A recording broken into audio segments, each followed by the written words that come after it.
Hey y'all, it is week two of Mirror Talks Live. February, we are in the Unlearning Love, the truth about love no one prepared us for. And so this week, the topic is love looks different on the other side. And when I tell y'all, I just know that tonight is going to be amazing. So we're gonna go ahead and we're going to share, depending on where you're watching from. I want y'all to take the time to go ahead and share the live for me, please. And thank you.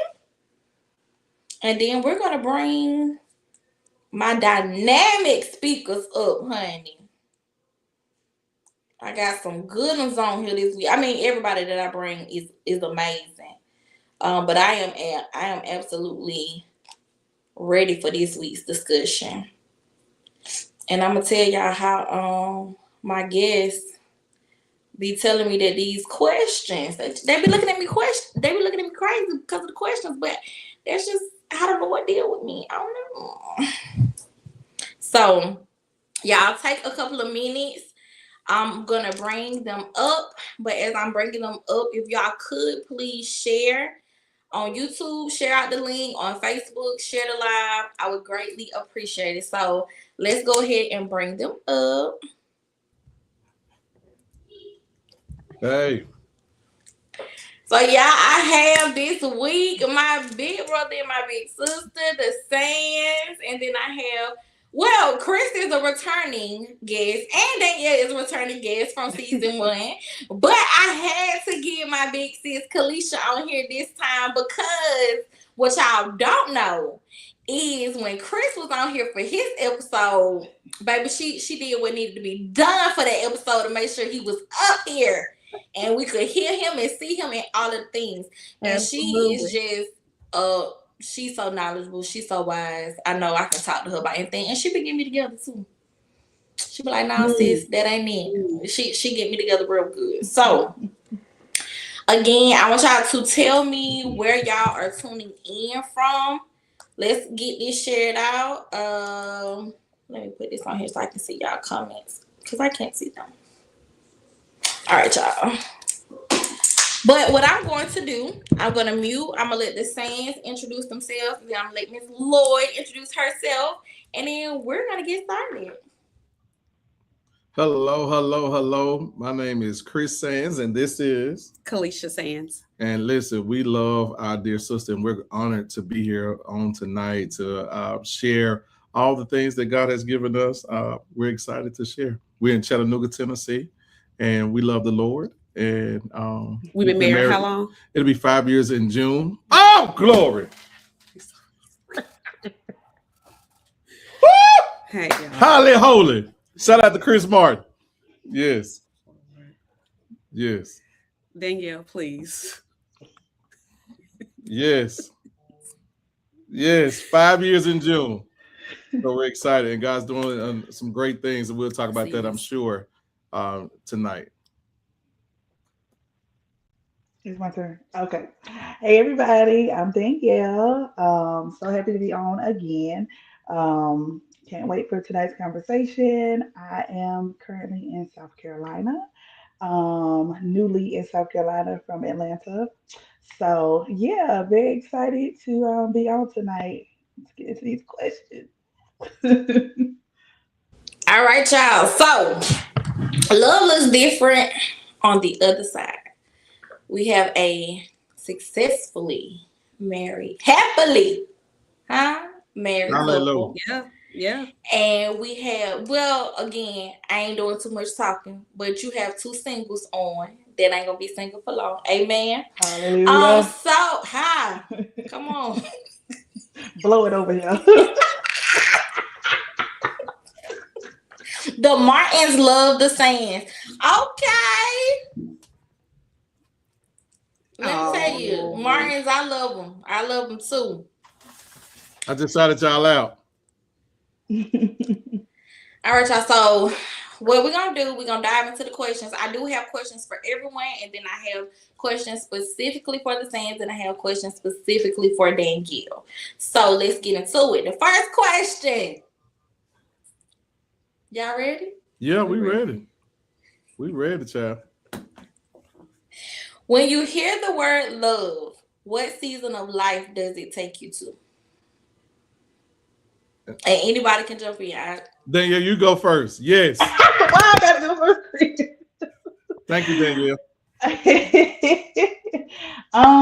When I sit with this question, I honestly, it took me back to like childhood. When I think about love, it took me back to childhood where love was like walking into your classroom, getting one of them letters, the little folded up letters, you know. You just get one of y'all know y'all used to cheesy get one of them little letters from your little crush, you know. And it just took me back to that and to the will you be my girlfriend, yes or no type season. Like it took me back to that. It was so just refreshing when I sat with that and that came to me because back then love really didn't have no boundaries. We were bold with it. The world hadn't told us what love should look like yet. So we was just out here being bold, stating our claim to people. And we honestly didn't really care what the other person's lifestyle was like that we had a crush on. We gave them room to grow and become because that's my man. Like, you know, I'm gonna wear your number at this game. Like I'm gonna see meet you in your class. You know what I'm saying? Like it just really took me back to a time and it made me excited. It brought me so much joy because to me, that's a season where love was really pure because the world and social media hadn't tainted it and just gave us direction of what it should be. So that's me. I love it. You want to go? Ladies first. So mine, love for me, when I first read this question, it was not a romantic love. Love for me goes back to 2018, which happened to be the year that Chris and I met. Shortly after he and I met, my cousin, who was like my baby sister, she passed away from sickle cell. And we were roommates. She was in her mid-20s. And the reason why it goes there for me is because I've lost grandparents and all of that, but that is the only love that has stuck with me as far as losing love. That still has a tangible feeling that has caused me, as a result of her untimely passing, shift how I love and how I expect love to show up. Some through regret, some through just intentionality of how I don't want to bury anyone else and wonder if I did right by them. And so for me, it went back, which also touches love and romantic love and everything else, but it goes back to that and the lessons I walked away from as I was on the healing journey from that loss, for sure. Yeah, that's good. That's good.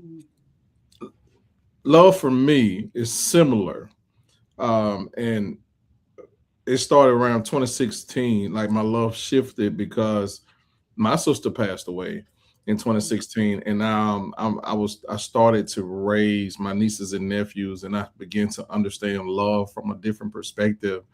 And how do I show up for young people that are not biologically mine, but they biologically mine, and give them love? And I had to learn to love from a different place and a different space.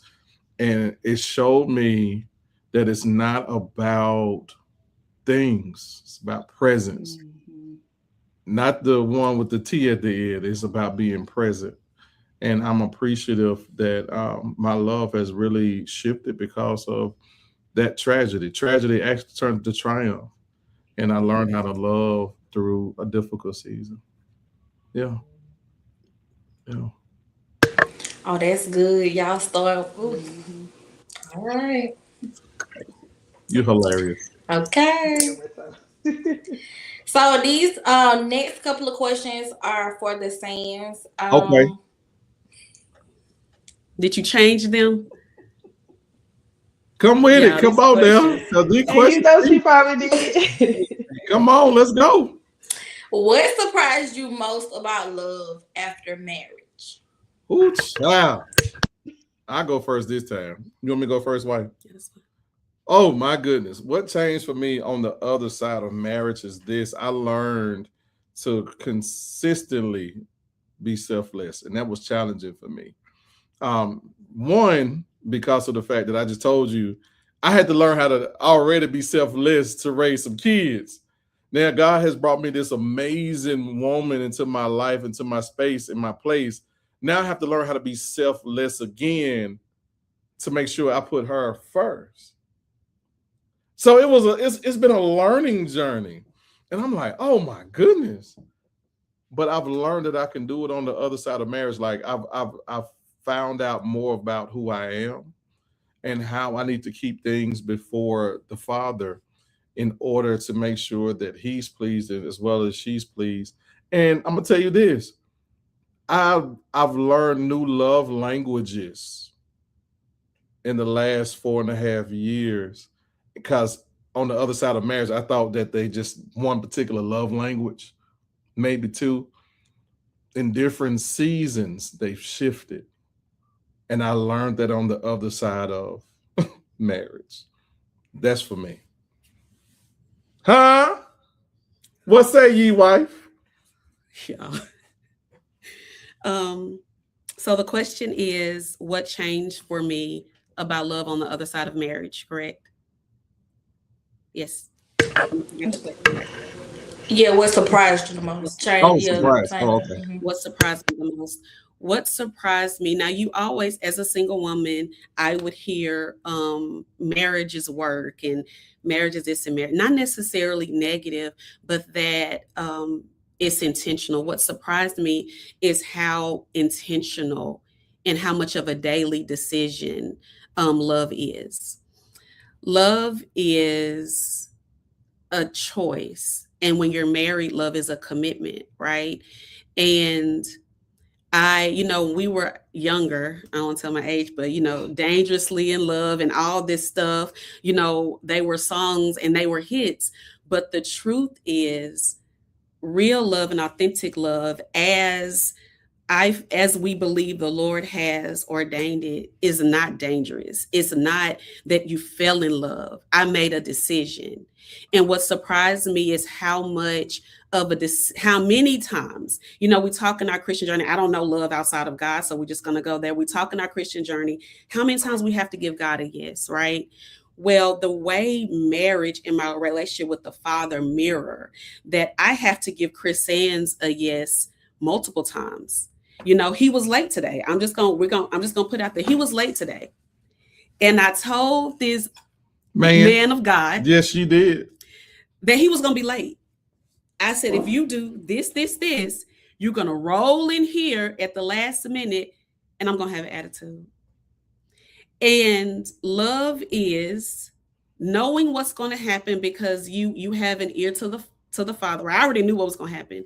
And I had to make the decision how I was going to deal with it. So what surprised me about marriage is how many times I have to make a choice to choose what my love looks like for the day, regardless of my cycle, regardless of work, regardless of my wig being sideways and me gluing it wrong, regardless of me trying to find myself. Every day I have to show up and choose to love. And some days what makes me show up is my commitment to the Father, because I made a promise to him. And if I want my days to align with what's promised to me, then I have to submit to that. Ooh. So my yes is to the Father. And what surprised me is how much I had to say I do. How many times I've had to say I do. It's not just at the altar. It is a daily decision and commitment. My Lord. For sure. Jesus. Don't do that. No, that's good. Let me say, singles. Huh? Somebody said, come on. It's the truth. Take me off. Let them talk. No, you stay right there. No, because we come up here. Huh? The people don't tell you. I knew today was gonna be good because I've been told since 8:30 this morning, so I knew today was gonna be good. Crazy. I mean, y'all don't even understand, but we're gonna talk about that at the A end. daily decision. A daily. A daily decision. Daily. Woo. Y'all, did y'all hear what she said? What y'all? Okay, anyway. What version of love did you have to unlearn once you were married? That's for us. Y'all the only one there. Because we ain't. Yeah, I do. I'm just saying. Go ahead. You good. You're talking great, woman. I had to unlearn take me as I am or have nothing at all. When I was dating, it was you can't tell me anything about me because you're not committed to me. Yeah, we're boyfriend and girlfriend, but if we're not married, my pastor used to say, if you're not married, you're single. So you're not committed to me. So you can't tell me about my attitude. You can't tell me. And most of the time, I always dated really good guys, but it was something in them that I had to fix. Right. And so I was dating potential, and not potential like you're aiming for that potential, but the potential that I see because I didn't realize that the Lord had given me the gift of seeing. So I'm seeing something that most of the time the people that I was dating didn't even know was inside of them. So I'm pairing up with you based off what I see and not realizing it's a spiritual eye, right? So I had to go back and reevaluate how I showed up and what they looked like. So I had to unlearn the idea that he had to take me as I am, because that's unfair. No, you don't marry potential, but at the same token, you have to know what you're marrying. But that's not an excuse not to allow change to take place, not to have an attitude adjustment, all the things that we're fully aware of in ourselves. And so it's not my husband's job to just accept it, especially if you have a God consciousness. You know, when the Lord is like, change that, you know, you talk a little bit too strong, your attitude, your legs been tight too many times this week. You're gonna have to straighten that up, right?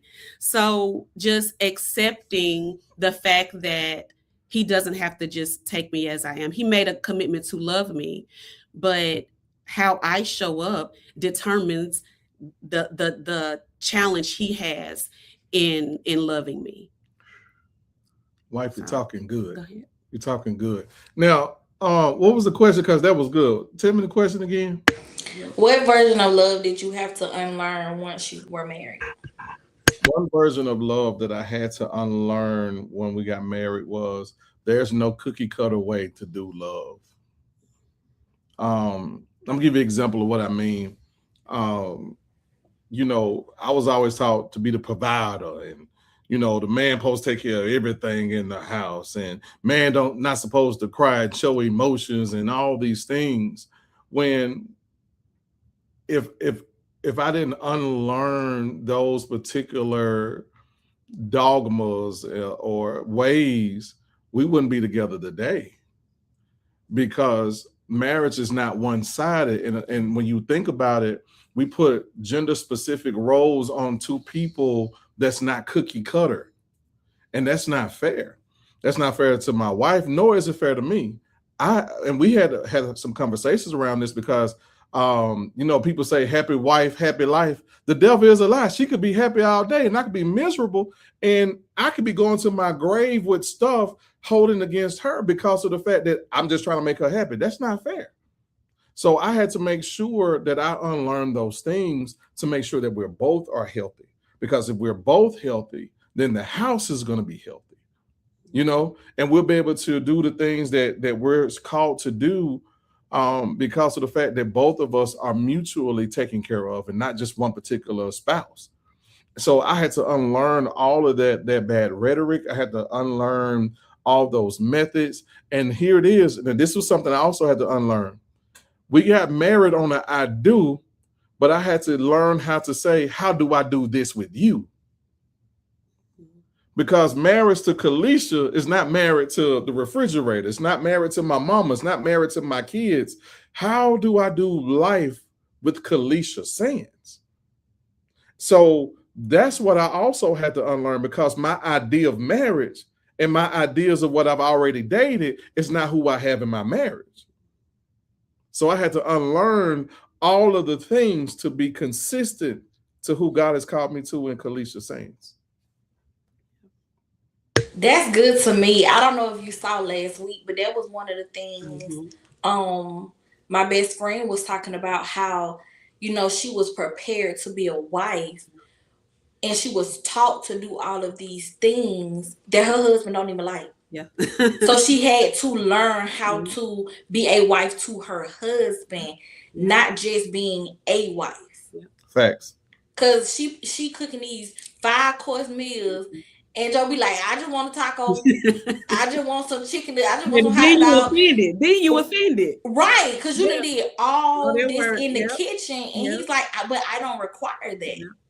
I know that's what a lot of people make it look like. As a married woman, you got to cook and clean and wash everything. Smile, green, hand your man a pen so Write he that can write shit. that Yeah. check. Yeah. Huh? Uh-huh. Shout out to my dear Tyler Perry. Put us on your show. But Ah, that was good. That was good. That was good for me, because I'm gonna have to go back and watch this, because the Lord making me ready. But anyway, yes. Danielle, Oh, there, yeah. you ready, friend? Come on, Chad. What do you believe love will look like on the other side of I do? Ooh. Um, I think it would look like a different level of commitment, a different level of consistency. It's going to be a different version of me, because I'm going to be transitioning from single Danielle to married Danielle, which in turn is going to be a different mindset. It's going to look like a lot of growth, a lot of maturing, because even though I'm mature for the season I'm in now as a single and a single mom at that, being married, that's a whole nother level of maturity that I'm going to have to step into and be willing to step into and learn and grow. So I think it's going to look like a whole lot of learning and back to the basics of doing life with another person. I already do life with my date with my son, but now I have to do life with my son and my husband, and so it's just gonna be a whole lot of. There's gonna look like a lot of learning, definitely a lot of excitement, a lot of joy, a lot of memories being made, but it's just gonna be a lot of learning. I'm gonna be a student and a master at the same time. So I love it. God told me I gotta answer the question. I don't date a guess. no, you answer the question too.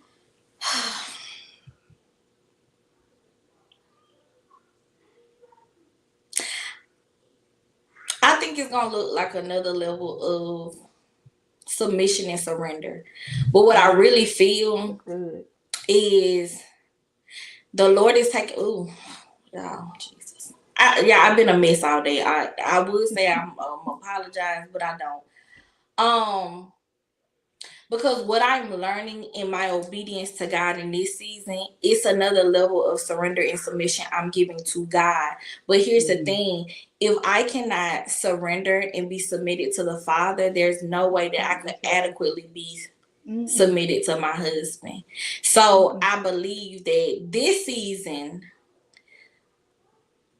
like, I'm learning it with the Father, but me doing it with the Father is going to prepare me to have like a glimpse of what it'll look like with my husband. That's Mhm. just, yeah. So all right, then I'm not answering this next question. What has Mhm. God already started correcting in how you view love? um, how would it? That is not my mom and dad's love. It's mine. I think, and I'm not gonna say for everybody, but for me, I have a great example of what love is through my parents, through uncles and aunties, and my grandparents. And I think growing up, you can take on the identity of their love and try to make it your love, but that's not your love. your love is whatever the Lord put inside of you to give to the person that He assigned to you. And so, that's that's my answer. It's trying to unlearn them so that I can be the wife that God called me to be. Mom is mom and dad is dad, but my husband is not going to be them. So I cannot love him the way I saw them love each other. I have to love them the way the Lord teaches me to love him. And so that is one thing that I have been completely unlearning, especially in the past year and a half. It's like, nope. My dad taught us to be independent. All his girls to be independent. I can fix a leak. I can rotate a tire. But I may have a husband who likes to do those things. And so I can't be that and be his wife. I have to be his wife and let him be that. So just unlearning those mindsets and those things. They're great tools to have in your toolkit, but you have to know when to pull them out and to use them for what job. So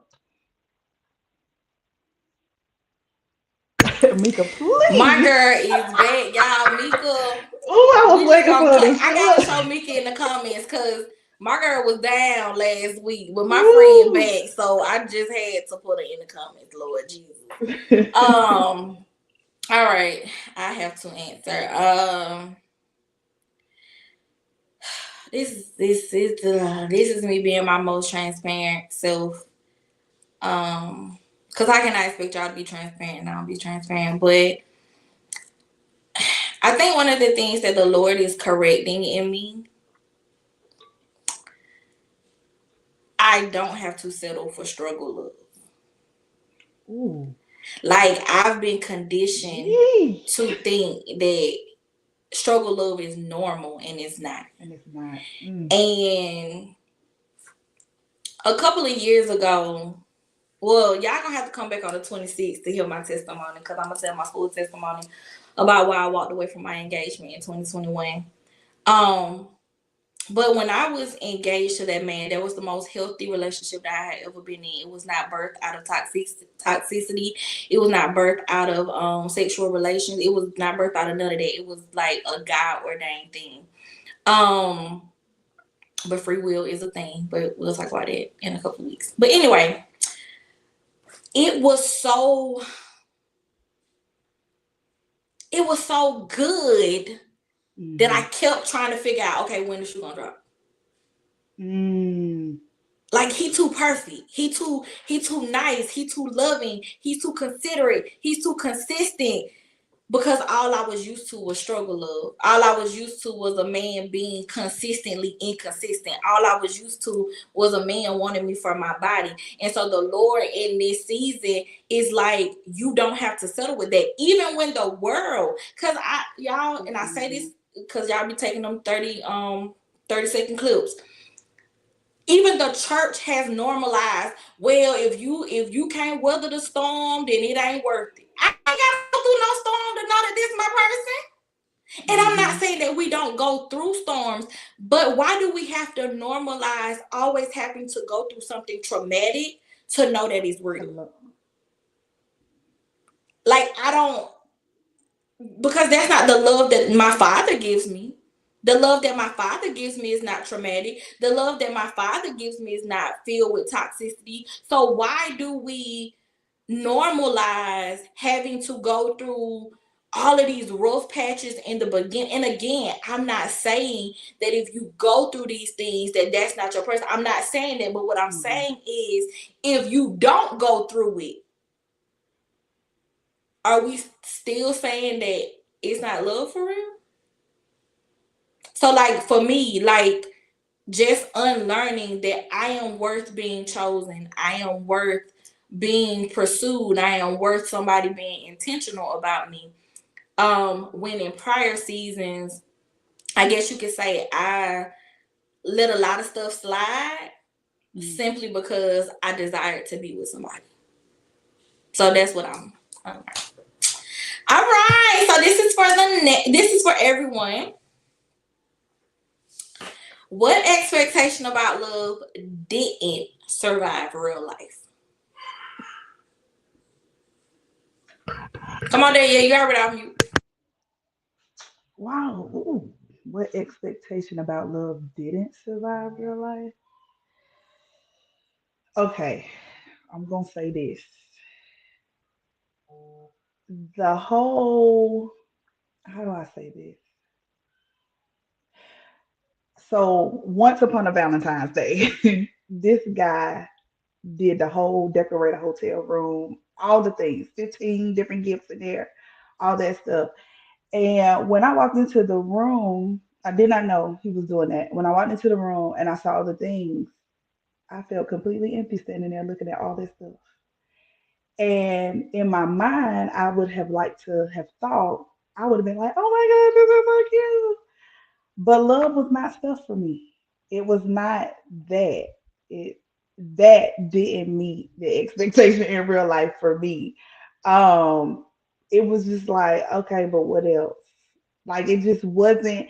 And I know that's weird to say, but it was just like it didn't do nothing for me.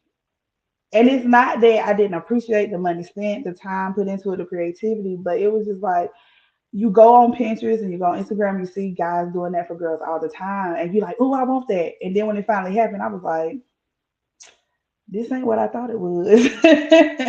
Like I didn't feel what I thought I was gonna feel, and I knew he cared about me because he put all this time into this. But it was just like, dang, why I didn't feel like the girls, be portraying on social media, and I didn't get that. Is something wrong with me? Like, but that was one of the things that really shocked me to this day. Like that expectation, that version of what love could look like, it just did in real life. It was just not it for me. Um, so yeah, that's mine.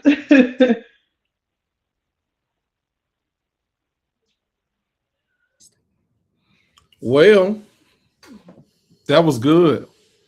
For me, I would say what love didn't make it to real life is when I looked at some of the past relationship patterns that I thought I needed for my marriage, it didn't survive real life. Like we talked about, the things that we had expectations for or the dreams or whatever. And when I realized some of the dream stuff that I wanted wasn't needed, it shifted everything. I'm gonna give you an example of what I mean. So I thought that gender specific, that I was just gonna fall in love with a woman who literally cooks every day, cleans, washes the house, you know what I'm saying, do da da da da, and I come in, take off my work boots or whatever, da da da da. And then I realized, watch this, I wanted that in a season, but it didn't transfer in real life, and I still love what I have. Now my wife is an amazing cook, and she cooks for me. Don't get it twisted. She'll clean. She'll get on me when I don't clean. Don't get it twisted. But what I thought I wanted, it's not what I needed. And I'm okay with that. Your turn, wife. Um, for me, what did not survive is just what it will look like in general. So as you get older, love looks different because you've had your heart broken a few times. You've seen some of the people that you used to envy. They've been married and divorced. And I know some people that got 5 husbands, by the time I got one, right? And so your idea about marriage looks different. So mine was less about what I thought it would look like and more about what love would look like with him. That became my reality. And so I thought it would look one way, and partially because of, I had this thing that if when I'm dating, are you worth the oil in my alabaster box? Are you worth everything I went through to get to this point? So are you my gift? Because I refuse to believe that I walked away from a good man or some whatever, and this is what the Lord has for me. You can't be the gold at the end of the rainbow. That you ain't it, right? So I had my idea when I met Sands what it would look like, what love, and I didn't really understand the magnitude of love until we said I do, because that's when it was really in action, right? And so I had to release what that looked like, and a little bit of our back. Do you mind if I Go share a little bit of our backstories? When I Sure. met Sands in 2018, it was 2 years after his sister passed away. His sister had 4 children. He became an instant father, and I met him in the midst of all of that. Anyone that's had a great loss knows that 2 years is like 2 days. You haven't gone anywhere for real in grief in a 2-year span of time. And I knew what the Lord had called me to be for him and for our children, but I also had an idea of what that would look like. And what I didn't expect is that while I was the answer on one side, I was also hurting him on another side. Because I came in, I remember Pastor Breonna Mitchell. I don't know if y'all know who he is. Phenomenal minister. But he came in, he preached a sermon one time because he had burned his hand. And the nurse told him, he said that what the ointment on his hand was hurting him. And she said, Pastor, sometimes what hurt you is sent to heal you, right? So in my effort to kind of help them get to a healthier place, me helping to shift him out of what became normal for them, which was a more of a healthier place, was hurting him because I was taking him out of what was comfortable. Facts. Because he had made a home in the trauma. He had made a home in the dysfunction. And so I came in and the Lord had given me, plus I'm the oldest of 5. I'm a type A personality. So I can go in a situation. I have the gift of administration to say that, move this here, do that. But in that, love looked different because sometimes I was carrying the weight of the family because I didn't realize when I came in to help with the heaviness of the situation that sometimes I would have to hold it. Right? Because the family still had to go on. I had to give him space to deal, give him space to grieve. So whereas my love looked like this, I also had to realize that I can't compare what my love and my friend's love look like. Because I was sent to do something different. Whereas my girlfriend may be able to sit on the couch with her husband, kick her feet up and watch TV, while I'm helping him heal and adding ointment to his burns, right to his heart. We're also going out to do ministry. So I'm wiping tears of the people that are asking us to pray. Then I come home in the secret place of our bedroom, and as he's learning to cry, I'm having to be there to wipe his tears. And I'm balancing what the Lord has called us to, because sometimes that love felt like, okay, Lord, what in the world is going on here? I thought that once I said I do and I made the right decision in being married, that I went from being single to being married and life got harder. And sometimes we have the misconception that you married wrong because it's hard. But we have a job to do. So even bigger than what I thought love was going to be, I had to accept what the Lord was going to do between the two of us. And it had to be a time frame for my husband to have a space, because now he has a helpmeet, to have a space to say, okay, I have someone here that's doing life with me, that's not going to leave, right? That can come in and help relieve some of this. What I didn't consider in love, that love can still mean that he may have to take a break and say, I don't have it today. That doesn't mean he loves me less. It just means that I have to be more patient. So I had to then discover what love looks like with the two of us, not what I thought it was going to be when I said I do. That's good. And it looked completely different. That's good. So I'm about to shift it because the Holy Spirit just reminded me of something. A few years ago, well, I know y'all gonna remember it. Shoot, y'all lived it. My brother was having I guess a difficult time, and you sent him across the waters, across the world.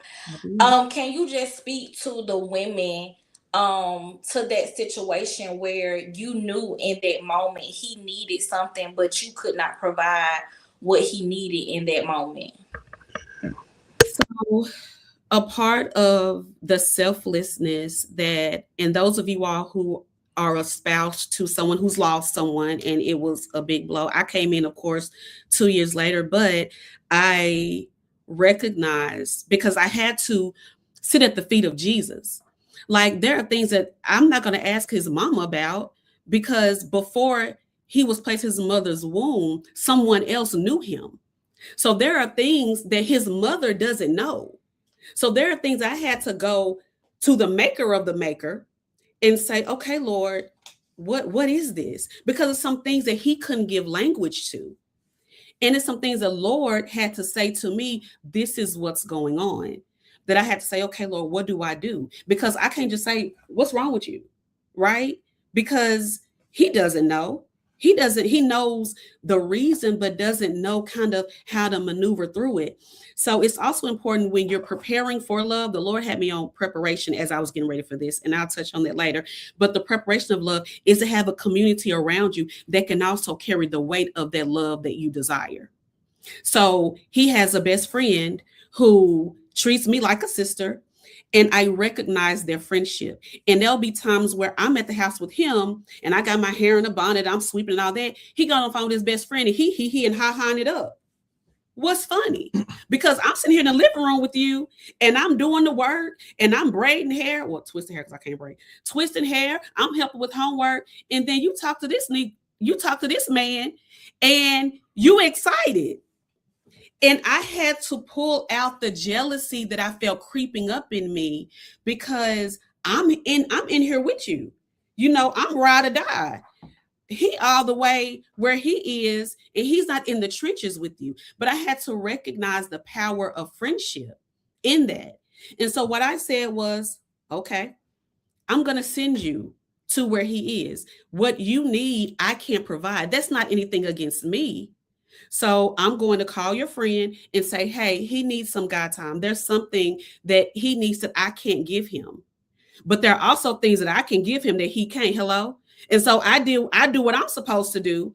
And then I send him on to do what his friend needed to do. And did. Right. And so I sent him to the other state to have God time. I said, you call us if you need us. You call me if you want to. Let me know you made it. You don't have to, because we were long distance in our dating, and because I was working to be a healthy single, I'm not all up on him. You go out of town, I trust you. I got the Holy Ghost. Tell me you made it. Have fun. I also trust your friend. So have fun. And that filled his cup, and he was able to have God talk and do the things, and he was able to come home and be a different person. And so in my love for him, the selflessness of it is pull myself out of it and really hear what he needs to be able to come back and be in a better place for the both of us. That's good. And that was a hard lesson. Don't get me wrong. It was difficult, but at the same time, it was easy, because there was also someone that was here before me, and there was a brotherhood that was established that he needed. So that's the situation that you're referring to. Yeah, I love it, because because I don't know, was y'all on a podcast or something saying? Like, I was on something, and when that was my first time hearing you. Like, that was my first, and then of course, I went on over to your page and I said, oh, she is beautiful. And but that taught me something those years ago. You know what I'm saying? Like, that imprinted in my heart, because I still remember that. Lord. That thing blessed me for real, for real. I'm glad. Oh, I'm sorry, y'all know I can't see. Let me see what's next, y'all. I done got. Oh, okay. It's Danielle's turn. Bless the Lord. You are crazy. Chris, we gonna fight. You know what? It is because I'm gonna switch something around. So Danielle, how is God preparing you to love well now and not later? Ooh. He's doing that in a few different ways. The most major way is he sent my son, which taught me how to become selfless, because life was no longer about me. It was about him. Not saying I put myself on the back burner, but now everything I do, it's for him. You know, I got to be a better version of me because I have somebody looking up to me to provide for them and make sure that they're taken care of and that their needs are met. I have a little person looking at me expecting me to understand what they're jibber jabbing and need, and provide and meet that need. And so that's one way. Another way is the Lord took me on a journey of becoming a wife before I said I do. It was something that He started in me back in 2020 when COVID hit. He really made me sit with myself because nobody was going anywhere, nobody was doing anything. He made me sit with myself, and I had told the Lord, I said, I'm okay if you never send him. I'm not going to be upset. And the Lord corrected me. He said, why would you say that to me when I ordained you and called you to be somebody's wife? Don't settle for what you see. You have to walk in what you know. And so he took me on this journey of becoming a wife before I said I do, even down to getting a dress and taking pictures. Like if you ever go to my Facebook page, you'll see pictures of me in a wedding dress. And it was one of those things that I needed because I needed to see what that version of love was going to look like before I stepped into it. And I know it's just a dress, I know it's just a bouquet, but it did something to my heart. Um, to make me realize that that type of love I'm worthy of and it's for me. And so, um, yeah, the journey he's had me on. I'm still on it. I guess I'll be on it until he show up. um, but that is one of the things um, that he's been using to teach me. And then with the other is my friends. God has sent me an amazing group of friends in the form of women. Some of them are married now. Some of them, when I met them, they were single and then they got married. And so just learning through our walk together um, on how to do this thing called love and what it looks like. It doesn't always look the same. It's not always kikiing and ha-ha. And sometimes it's in the closet warring and praying because something going on you don't understand. And, you got to know how to do that. It's not just about cooking and cleaning. You got to know how to pray. And you got to know how to recognize what's going on. And so those are the things that he's been using to kind of teach me in a way. So yeah, I hope that answered the question. Absolutely. Um, I always tell them I be posting them little reels because like y'all will send them to me and I'll post them and be like, to my future babe. Cause I'm a Hmm. rototoing at 3 o'clock in the morning, baby. Before you come over here saying you like me, just know Just know we praying that sis be in the closet. okay. Okay. Roto. All right, Chris and Kalisha. How has obedience to God shaped the way you love each other? My God. It's your turn to go first, or man? It doesn't matter. I'm gonna go first because you got the order tonight. Let me go ahead. Um, Obedience for me has been saying what Proverbs 3, 5, and 6 is: trust in the Lord with all your heart and lean not to your own understanding. In all of your ways, acknowledge him, and he shall direct your path. That obedience piece, I'm consistently learning. Being married to Kalisha and obeying God and learning how to serve my wife has changed me as a man, husband, and father. And it also shifts how I lead now. And I'm learning how to obey what I hear and walk out what I'm hearing when it pertains to my wife. I haven't always gotten it right. A lot of times you hear people like, man, I do da da da da. Obedience has been hard at times because I realize that it's causing, hey, Connie, it causes something different that I haven't had to utilize. And obedience caused that. And watch this, obedience comes with sacrifice. As a matter of fact, and I ain't trying to be preachy, but it's the Come on, truth. Pastor. Um, the first place we see worship was because Abraham was obedient to what God had said. In Genesis 22, when he told him to sacrifice Isaac, he said, hey, Lead them here, me and my son going to worship, the law first mentioned, and we shall come back. Out of obedience comes worship. But worship is sacrifice because you got to give up something in order to have something that you need to come back down with. So it's through obedience I've learned how to worship. And through that worship, it's been sacrifice. What I thought I was losing, God has provided a ram in the bush. And my wife and I have been able to come down over some mountains and valleys. And he has been so faithful. And we're better for it. Yes. Your turn, wife. So to me, marriage is obedience.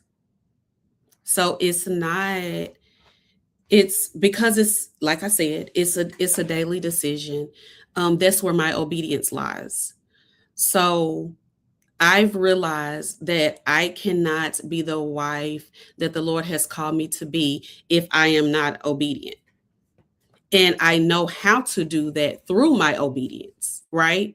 So the Bible talks about that if, first of all, AD, Chris' best friend, did a sermon a little while ago, and he said that God is an if-then God. If you do this, then I'll do that. If you do this, if my people call by my name, all the things. And so I realized that I cannot expect God to move, right? If I don't, because that's unfair. With our children, our baby girl Trinity, who is about to be 10 going on 13, Lord have mercy. And I tell her, go do this. If you do this, then I'll do that. Don't come to me asking me to give you what I promised you if you have not done what I told you to do that leads you to earn what I promised you. We're not going to get ice cream if you didn't keep your room clean all week. That's not what we're doing. And so I do that out of love for her to understand that you have to work, right? To get some things the Lord some things I give her, Amazon package comes. My Lord, and, you saw that face, didn't you? Because I love her. But some things she earns, right? And so I understand to be able to earn the knowledge, to know what my husband needs, to be the wife, because this is the closest relationship that I have to my father. This right here is the closest establishment that the Lord calls us the bride, right? So this is what this is. So in order for me to be able to submit to him, I have to first submit to the Father. He's going to give me the know-how and give me the stamina, the fortitude I need to be able to do so. So it shaped everything. And when my prayer life is off, we're off. It's the connector. So women that are married or preparing to get married, you have to pray. Prayer is a connector. Sex is a connector. My Lord. Right? You have to do those things. And it's not optional. And to kind of veer off to Danielle, when you mentioned preparation, and the Lord's been dealing with me about preparation, if I may, Mercedes, say something to the single people, something that I dealt with. First, I didn't get permission. Is it okay? It's okay. Okay. So in preparation, we talk about prepare to be a wife. Make sure you know how to cook. Make sure you know how to clean. Make sure that your hair is done. Make sure that you shave your legs and all these things, right? But what I've learned since I've been married, I cook more than I did when I was single. And one thing that I've learned is that my kitchen can't be messy when I'm preparing a meal. If I have stuff everywhere, I struggle. Because where am I going to put this? Where am I going to put that? And then I get frustrated. And I fuss at the kids. I tell Chris to get out the way. I knock our dog over because I'm like, I know what I'm trying to make. I know I'm capable of making it. Woo! I have the tools to make it, but I don't have the space. So as single people, you have to prepare by making room. You have to make room. What that means is the preparation is to clear out all the things that are in you, whether it's from childhood, whether it's from just bad decisions in your dating, your heart being broken, daddy issues, mama issues, your self-esteem issues. Because if you want to have a man that you're praying for, you have to be the woman that he's praying for. And in order to be loved and to love, there has to be a clean slate. And it's your responsibility in your preparation to clean the slate. Go to counseling. Get rid of the friends that are not your real friends. Lose the numbers that are just spaces, holding spaces for your husband.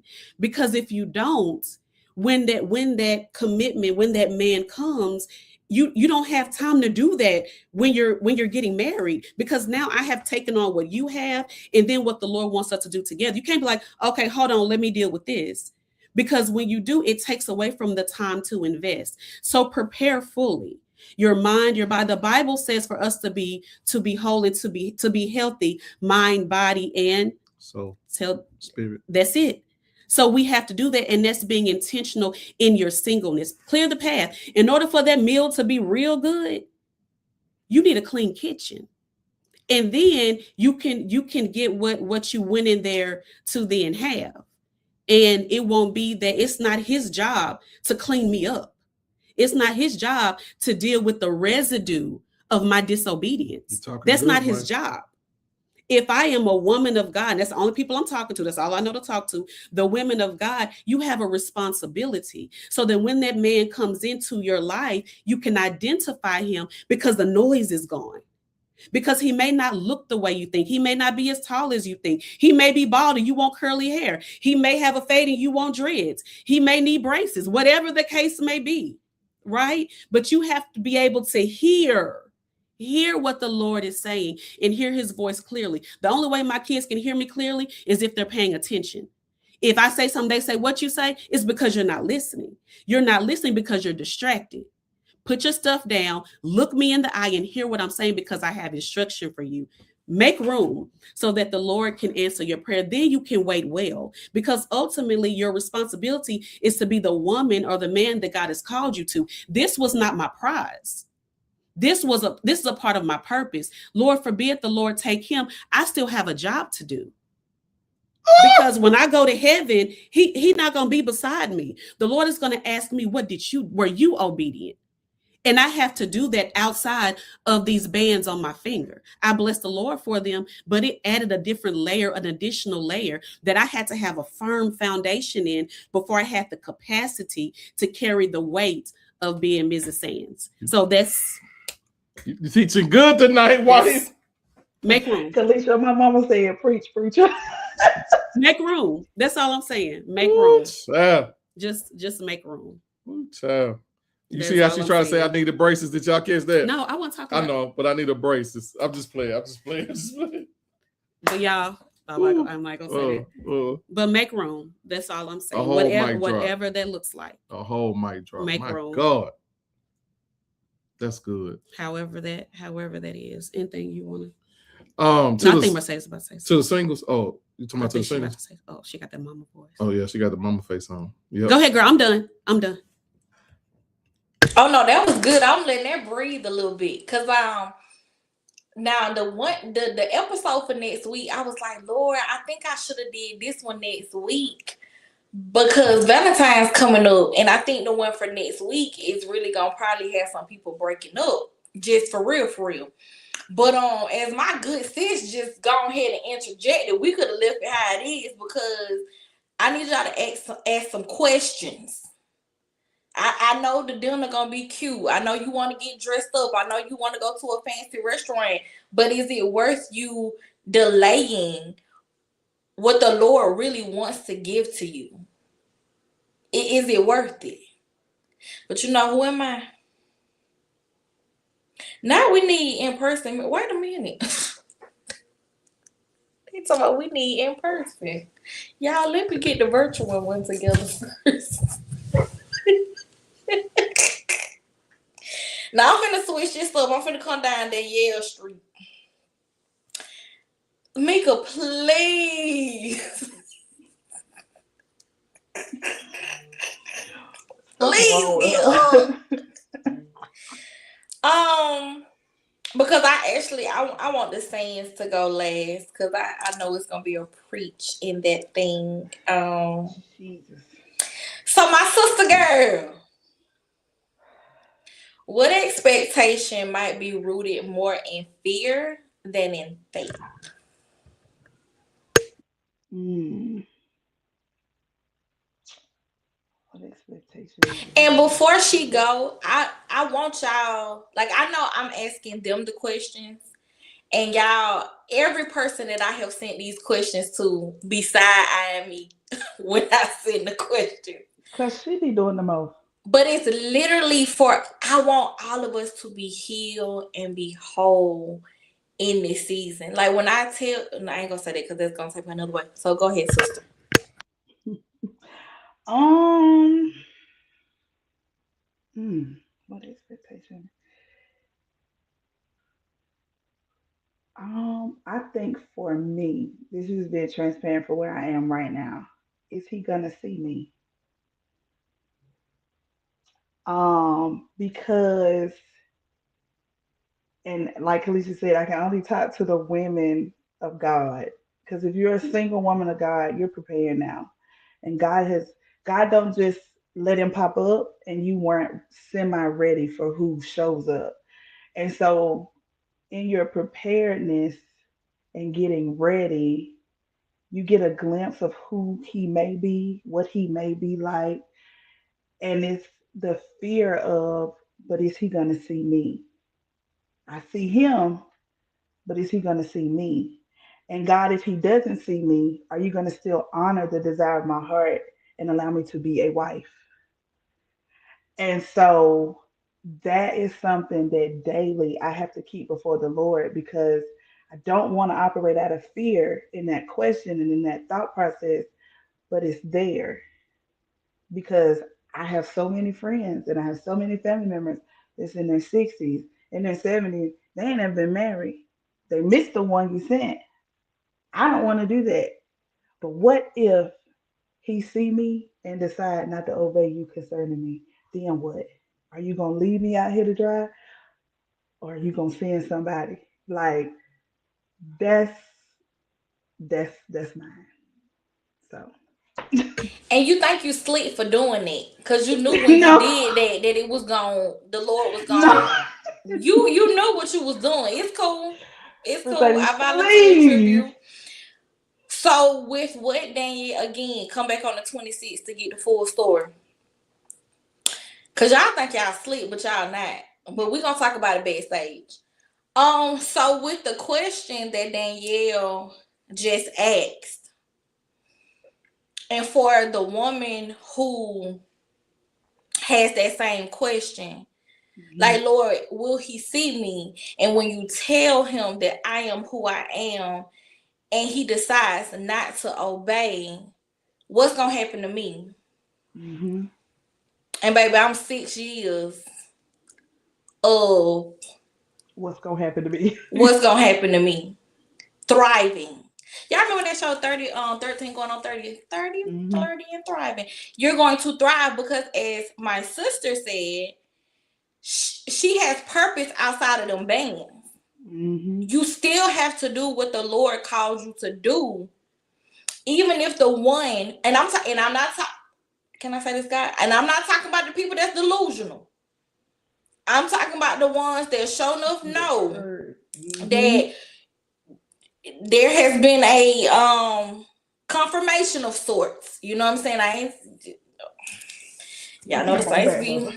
spiritual psychosis. But anyway, you still have to do what the Lord called you to do outside of marriage, outside of relationships, outside. There was purpose in you. Like sis said, before you were formed in your mother's womb, the Lord knew you. He knew what you needed to do on the earth. He knew who you needed to be. And so just because, and this is just my belief, just because one person, now what is this doing? Did y'all just see that? Mm-mm. Okay, praise God. Just because one person does not obey, God ain't God ain't out here saying, well, I'm gonna revoke your privilege. No, it don't work like that. But you still have to be in a posture to continue to serve out purpose and live out purpose until whatever else is supposed to come next. So I'm telling you, I know what it feels like. And here's the thing, I had to walk away. Mm. I had to, because I can't compromise the integrity of who my father says that I am. And I could not be in something that no longer served the purpose that the Lord had instructed us to do together.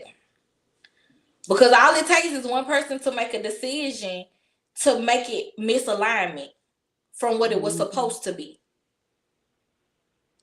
So I'm telling y'all, you still gonna live. It may be rough, it may be hard, and I'm not telling you that it doesn't hurt when you're not chosen by who you want to choose you. But I also know that if I thought that was the best of the best for me in 2020, because we dated from 2019 to 2021, if I thought that was the best for me, that means God got something far greater. And I choose to trust and believe that, because I know that God called me to be a wife. This isn't just something that I desire, because I desire to be it, but it's just not a desire. It's a calling. It's something that I'm graced to be. So, amen. Amen. Yes, I'm gonna talk to them backstage. This is going to be the last question, because y'all know the sayings are married. I don't take up married people time, because you're not going to take up my time once I'm married. What belief about love would have damaged your marriage if you had kept it? Do I need to say it again, brother? What belief about love would have damaged your marriage if you had kept it?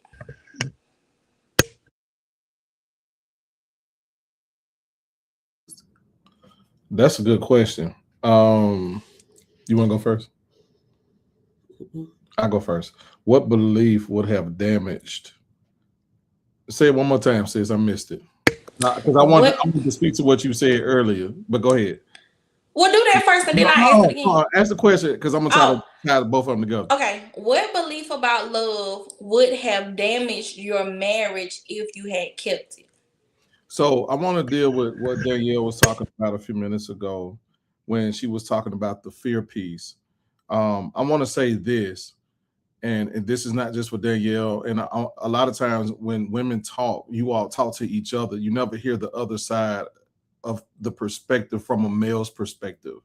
And I want to hear this. I want you all to hear it from me, from a heterosexual married man who hasn't always been married. I was single. You have to know within yourself that first you are already a wife. And you have to carry yourself as such if that's what you desire. The Bible says in Proverbs chapter 4:23, above all else, guard your heart, for everything you do flows from it. The Bible also says in Proverbs 18, I think it's 31, I can't remember, that death or life lies in the power of the tongue. So what you speak is what you invite into your life. So if you speak fear, then you will continue to have fear that you will never be found. But if you start preparing yourself in advance that you are already a wife, you are already a phenomenal mother, you already have what you have, then here it is. You are shifting your mindset on what God has already said is yours. I hope that makes sense. So in the process of that, from a male's perspective, as you're getting prepared, God is preparing him for you, even if he's not fully prepared yet. Example. When I first met Kalisha, I wasn't fully there, but God was preparing me to be there for her. And at due season, in the right time, God sent somebody who knew both of us, because she lived in Memphis and I'm in Chattanooga, said, hey, I got somebody that you need to meet. So God had started showing me dreams 20 years ago that my wife's initials was going to be KJ. I met someone who I thought was going to be my wife with those initials, and we had a great relationship. I can never speak bad about her, but the timing wasn't right. Now, on a whim, because I was getting myself together, God brought her at the right time through a mutual person that we both knew that we didn't live in the same city. She told you that our marriage was long distance. So if I would have had the mindset, here's to answer the question about the whole love piece, I wouldn't be married if I say, you know what, there's no good women out here. I done tried, I done dated, and truth be told, everybody I've dated were good women. No cap. I've always dated great women. And I told my wife that. I said, man, I can't think of one woman that wasn't good. But for what God was taking me, they wasn't for where I'm going. And I had to be okay with that. And I had to forgive them and forgive myself for even when I misled them and led them on. So I had to break the boundary of love off my own life. That was the negative aspects of what I consider love to be in order to fully be here who God has called for me to be. And a lot of times we have to shift our perspective on that. Another example, tonight, I got a text from a guy said, hey man, do you do marriage counseling? I said, no, I do marriage advisement. And there's a difference because you need credentials to do marriage counseling, but I do marriage advisement because I do weddings. So one of the things that I always talk to both men and women about these two particular things, the fear aspect of what you said, Danielle, and then even the question that says that you just asked us is you have to be real with yourself and get out of fantasy land and build with the person that's on the other side of you. We can bring all of our ideas, ideologies, or whatever, and you'll be broke up of it or divorced by next year because they are competing with your expectations and not who God called them to be. Another example. I was telling my wife this earlier. I said I was in a relationship with a woman that I was going to marry. But here it is. I went to go propose. I went to go talk to her dad. I went to go do all the things or whatever. And when I got down there, it just didn't sit right on my spirit nor my stomach. It just wasn't right. And I found a book that said he got to be this tall, dark skin, had all of the things. And I started looking at myself. I said, this is me. Here's the problem with that, though. That was her expectation, ideology of what she wanted, but that wasn't mine.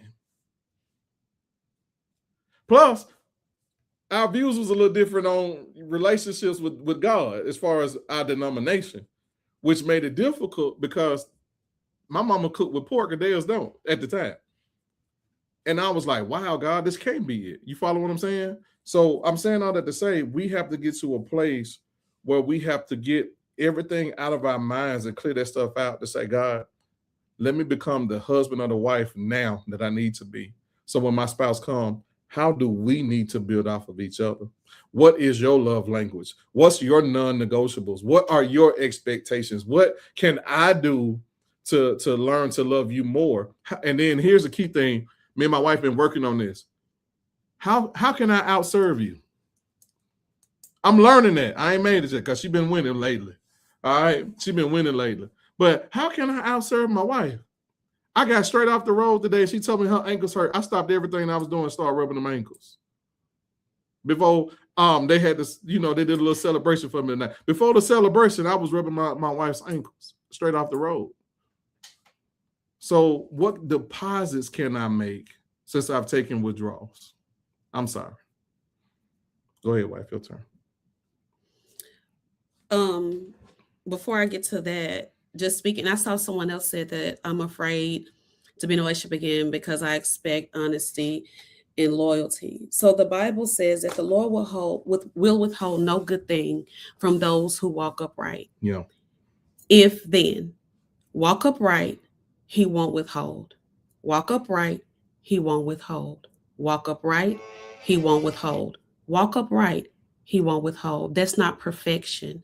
That is your daily decision. Before you can say yes to a man, say yes to God every day. Walk upright. Lord, what does it look like for me to walk upright? And he won't withhold. So what I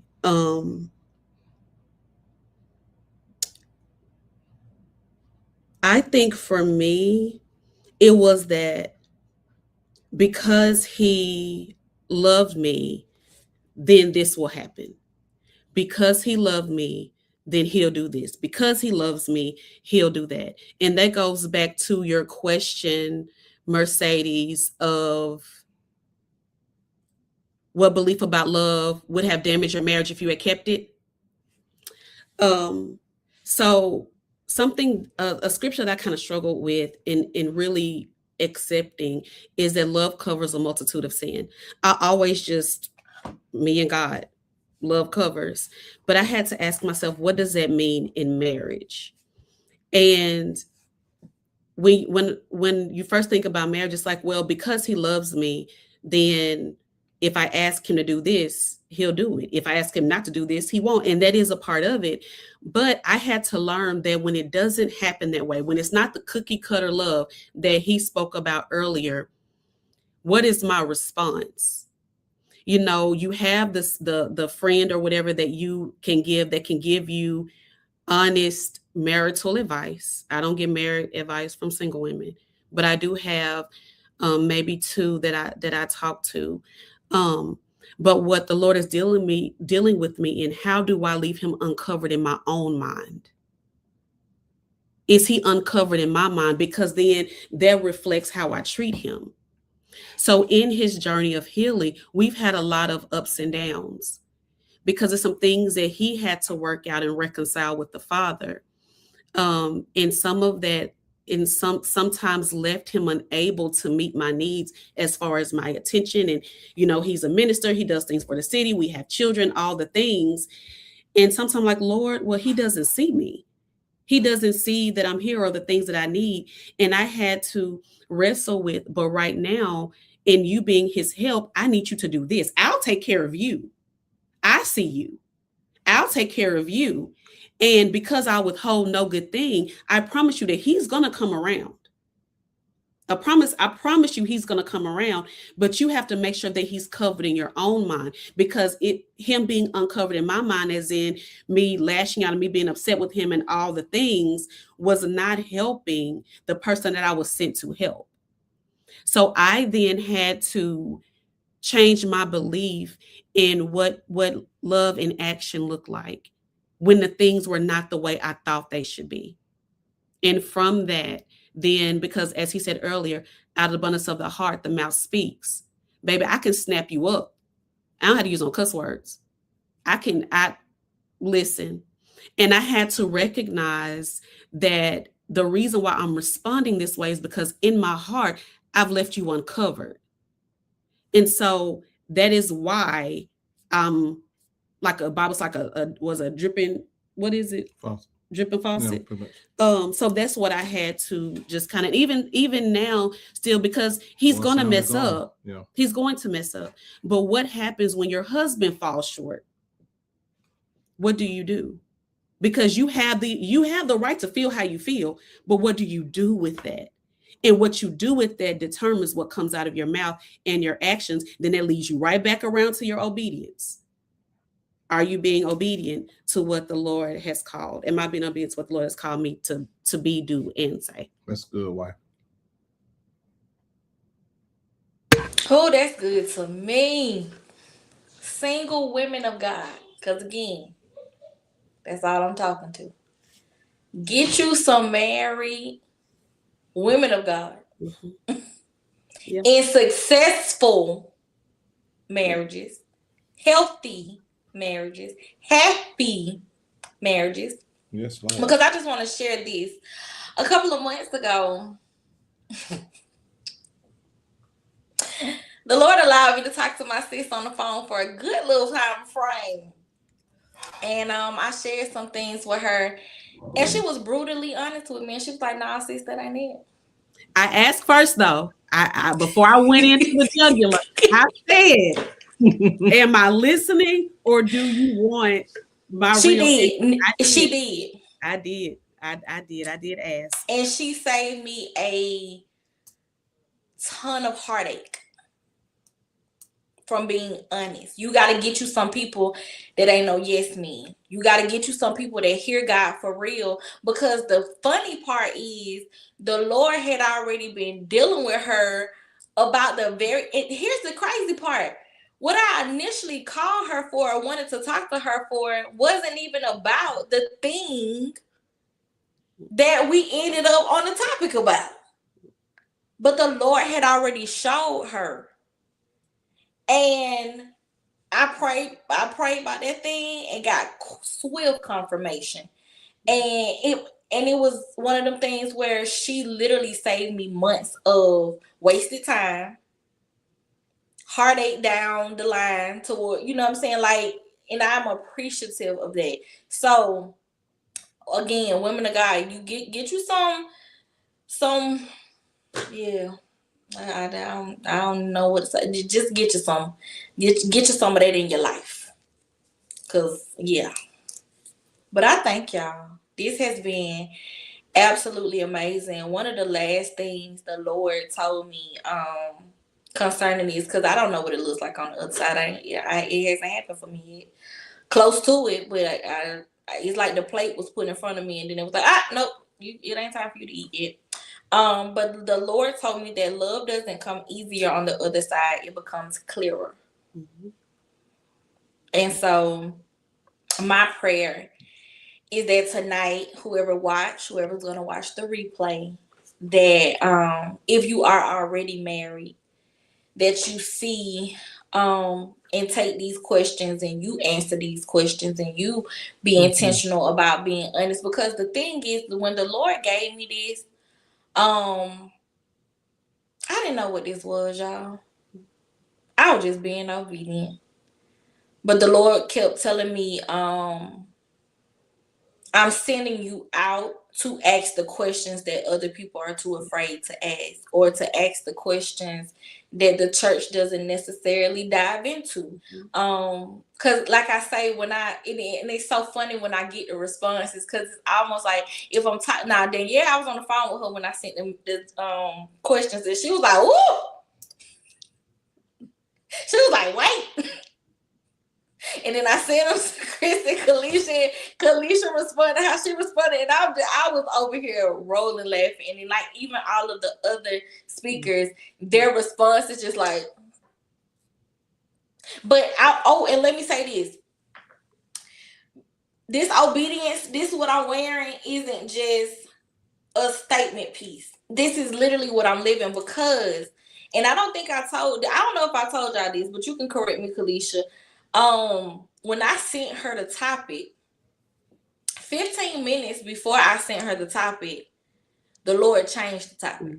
Mm-hmm. And she literally texted me back and was like, "Oh, yeah, you heard from God on this one." It matters that you're obedient to what you hear, because I had already had my stuff mapped out. I had already had my stuff planned out. And I had to literally go back through and shift literally 2 weeks, because it was like, the Lord was like, "Nah, I want you to go this way."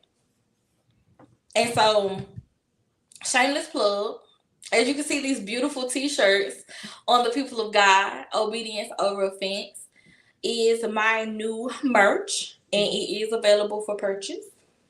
So if y'all go to www.mdonbeauty.com, go to the apparel section, you will find hoodies, t-shirts, and all of the amazing things on my website.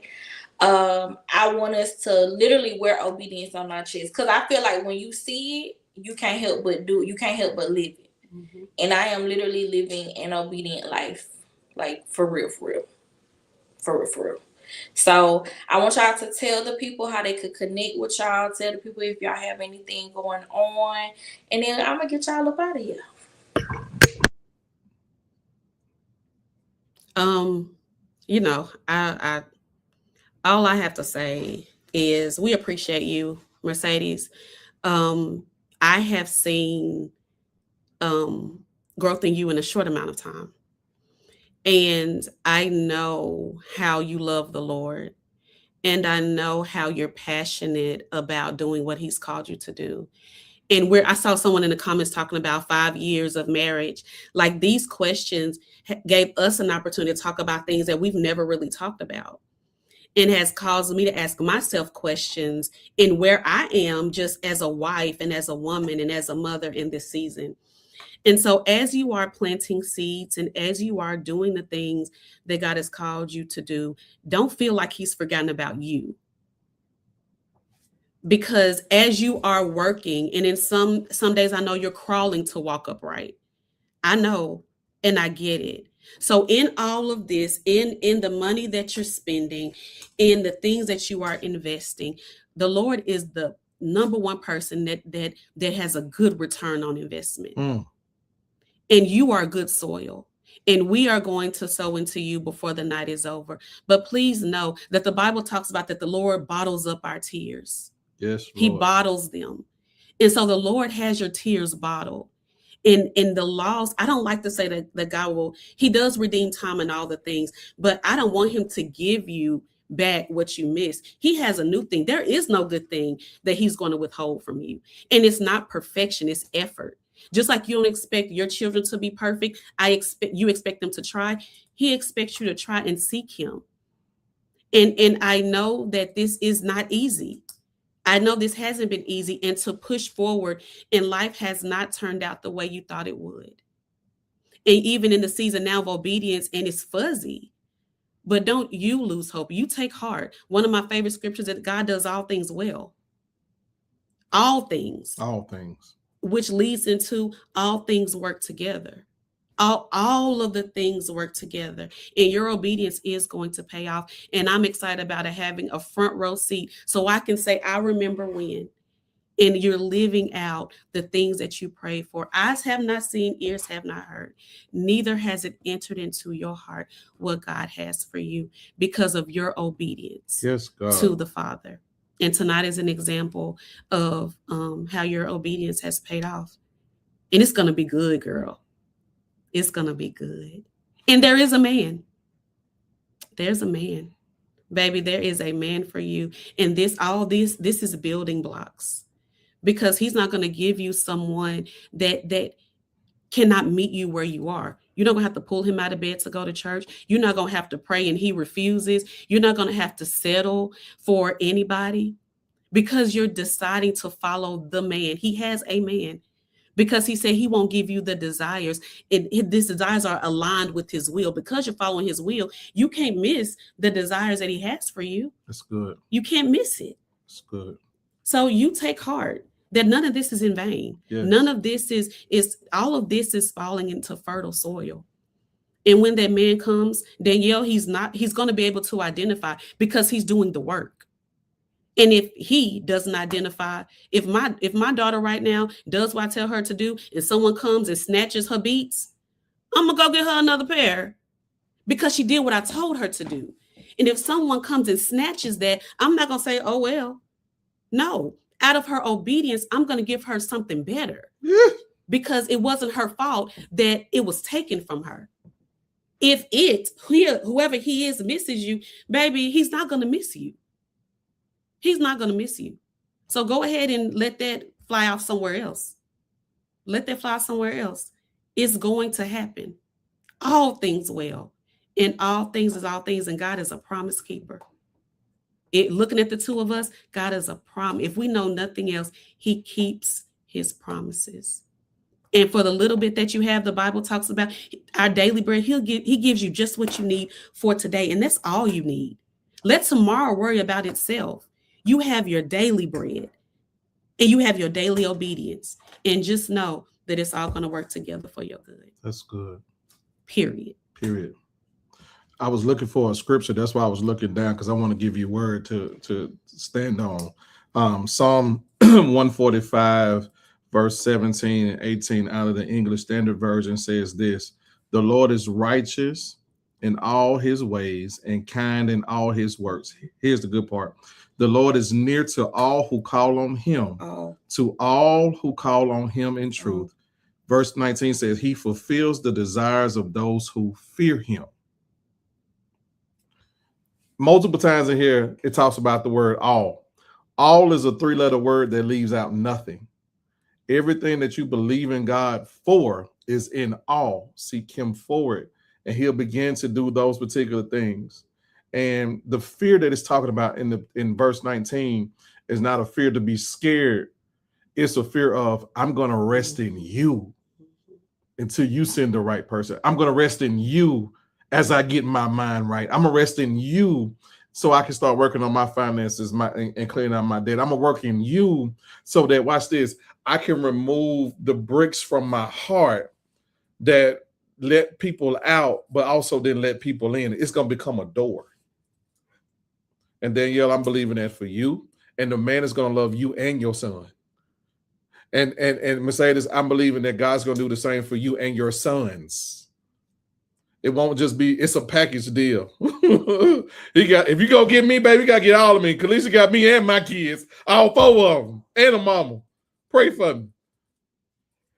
I'm just saying, the same grace that's on us, we believe in the same grace on you all. Yes, Lord. But here's another thing. There's a prayer that Dr. Brian spoke that we've been speaking is, Lord, do this or something better. Do something Glory! better. Or do something better. Danielle, y'all know he a preacher for real. Let's go ahead and Danielle got a benediction because he's over here in this corner. Y'all, he hollering, but he's serious. Come out here. Come out here. That's what's so funny. We know he's in the hallway. Come out here.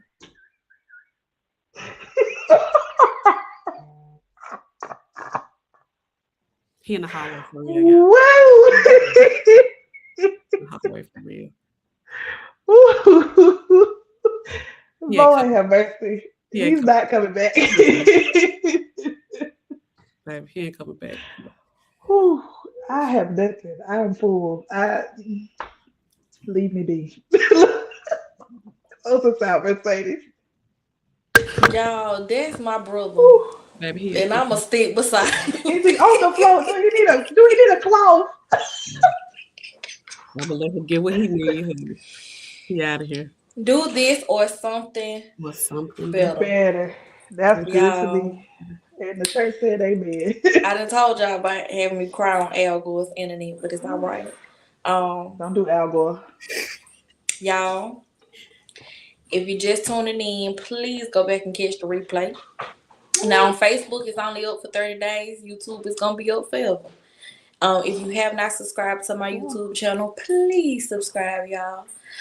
Next week we will be back at the same time, 7:30 p.m. Eastern Standard Time. Next week's topic is, are you ready or just interested? So this is for my singles. So singles, come on. Come on. Yeah, come to the front of the line. But again, y'all, thank y'all from the bottom of my heart. I love y'all. We're getting ready to end the live. Yes, do this or something better. Go get y'all merch. Go get your obedience over offense. MDOnbeauty.com. I have no words. So just remember, I love you. And there's absolutely nothing you can do about it. And I'm going to see y'all next week. All right. Bye, y'all.